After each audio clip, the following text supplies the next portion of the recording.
Shiva sir ఈ వీడియోలో gall బ్లాడర్లో stones ఎలా హీల్ చేసుకోవాలో, అలాగే గాల్ బ్లాడర్లో రాళ్లు ఏర్పడటానికి గల కారణాన్ని వివరించారు. పాత రెడ్ బ్లడ్ సెల్స్ స్ప్లీన్ దగ్గర డివైడ్ అయిపోతాయి. అందులోని ఐరన్ను శరీరం మళ్ళీ ఉపయోగించుకుంటుంది. మిగిలిన వ్యర్థాన్ని బిల్ రూబిన్ అంటారు. ఈ బిల్ రూబిన్ లివర్కు వెళ్తుంది. అక్కడ అది బైల్లో అంటే పిత్తరసంలో కలుస్తుంది. ఈ బైల్ అనేది గాల్ బ్లాడర్లో నిల్వ ఉంటుంది. కొన్ని సందర్భాల్లో ఈ బైల్ చాలా గట్టిగా అంటే కాన్సన్ట్రేటెడ్గా మారితే గాల్ బ్లాడర్లో రాళ్ళు ఏర్పడవచ్చు. ఇవి చాలా నొప్పిని కలిగిస్తాయి. అలాంటి పరిస్థితుల్లో డాక్టర్ల దగ్గరికి వెళ్తే వారు సర్జరీ ద్వారా వాటిని తొలగిస్తారు. నేను చెప్పాలనుకుంటున్నది ఏమిటంటే, లివర్ ఫ్లష్ చేసుకుంటే కనుక ఈ రాళ్లను బయటకు పంపించవచ్చు. నా దగ్గరకు కొంతమంది వచ్చి లివర్ ఫ్లష్ చేసిన తర్వాత బయటకు వచ్చిన రాళ్లను చూపించారు. ఇక్కడికి రండి మేడం, ఈ వైపు కాదు, ఇటు నుంచోండి, కొంచెం వెనక్కి వెళ్ళండి. గాల్ బ్లాడర్ ఎక్కడ ఉంది?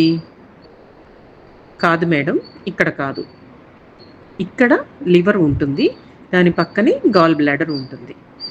మనం గాల్ బ్లాడర్లో రాళ్ళు ఉన్నాయేమో సెన్స్ చేద్దాము. గాల్ బ్లాడర్లో రాళ్ళు ఉన్నాయా? ఎనర్జీ బ్లాక్ కూడా ఉంది. 1 2 3 4 5 6 7 7 చిన్న చిన్న రాళ్ళు గాల్ బ్లాడర్లో ఉన్నాయి.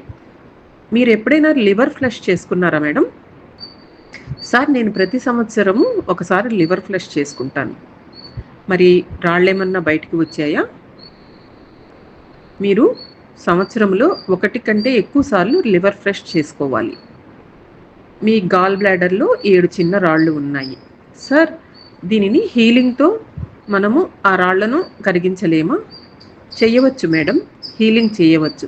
కానీ మరోసారి లివర్ ఫ్లష్ కూడా చేయండి. మీరు కనుక డాక్టర్ దగ్గరికి వెళ్తే వారు సర్జరీ ద్వారా తీసేస్తారు. ఇప్పుడు మీరు వ్యాండ్ తీసుకోండి. ట్రిపుల్ వ్యాండ్తో హీల్ చేద్దాము. హీలింగ్ వ్యాండ్ దయచేసి నా ముందు వెనక సోలార్ ప్లెక్సెస్ని, నా లివర్ని, నా గాల్ బ్లాడర్ని హీల్ అండ్ కండిషన్ చేసి, నా గాల్ బ్లాడర్లో ఉన్న అన్ని రాళ్లను బ్లేజ్ అండ్ బర్న్ చేసి విచ్ఛిన్నమై తొలగిపోయేలాగా హీల్ అండ్ కండిషన్ చేయండి. వ్యాండ్ తిప్పండి. 1 2 3 ఆపండి. 1 2 3 ఇలాగా కొనసాగించండి. చాలా ముఖ్యమైన విషయం ఏమిటంటే, శరీరంలోని మలినాలను సరిగా బయటకు పంపాలి. చాలామంది వాటిని సరిగా బయటకు పంపరు. అందుకే సంవత్సరాల తర్వాత ఫ్యాటీ లివర్ వంటి సమస్యలు వస్తూ ఉంటాయి. ఈ మేడం ఇప్పుడే వచ్చారు. మేడం, మీ కుమారుడి వయసు ఎంత? 32 సార్. 32 ఏళ్లకే ఫ్యాటీ లివర్ ఉంది. ఏ స్టేజ్లో ఉంది? తెలియదు సార్. వాటికి లెవెల్స్ ఉంటాయి, లెవెల్ 2, లెవెల్ 3, లెవెల్ 4 అని. ఇది అంతా ఎక్కువగా ఆయిల్ ఉన్న ఆహారం వల్లే వస్తుంది మేడం. ప్రత్యేకంగా ఇండియాలో, సింగపూర్లో చైనీస్ ఫుడ్ చాలా రుచిగా ఉంటుంది. కానీ అందులో ఎంత ఆయిల్ ఉంటుందో గమనించారా ఎవరైనా? ఆ ఆయిల్ ఎక్కడి నుంచి వస్తుంది? ఆ ఫ్యాట్ దేని నుంచి వస్తుంది?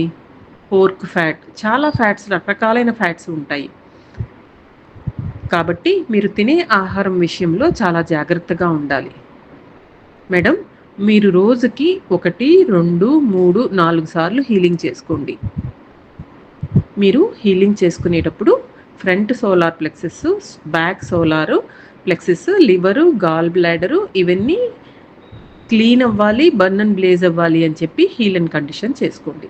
మీకు కావాలంటే స్టమక్ కూడా, అంటే మీ ఫిజికల్ స్టమక్ కూడా జోడించుకోవచ్చు. మీరు ఇప్పుడు హీలింగ్ చేసుకోవటం మొదలు పెట్టండి.